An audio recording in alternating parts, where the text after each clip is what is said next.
নমস্কাৰ মৰমৰ বন্ধু বান্ধৱীসকল, তোমালোকৰ বাবে লৈ আহিছোঁ কেইটামান মহান লোকৰ মহান বাণী, যি বাণীয়ে তোমালোকৰ জীৱন সলনি কৰিব পাৰে।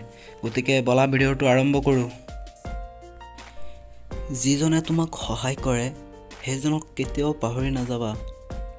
যিজনে তোমাক ভাল পায় সেইজনক কেতিয়াও ঘৃণা নকৰিবা। যিজনে তোমাক বিশ্বাস কৰে সেইজনক কেতিয়াও নঠগাবা। স্বামী বিবেকানন্দ। এক উচিত বিচাৰ লোৱা আৰু সেই বিচাৰটোকেই নিজৰ জীৱন কৰি লোৱা।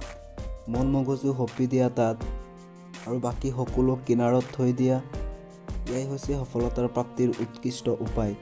স্বামী বিবেকানন্দ। তুমি যি ভাবা সেয়াই হ'ব।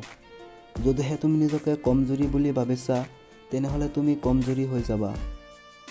যদি তুমি নিজকে বলি বুলি ভাবিছা তেনেহ'লে তুমি শক্তিশালী হৈ যাবা।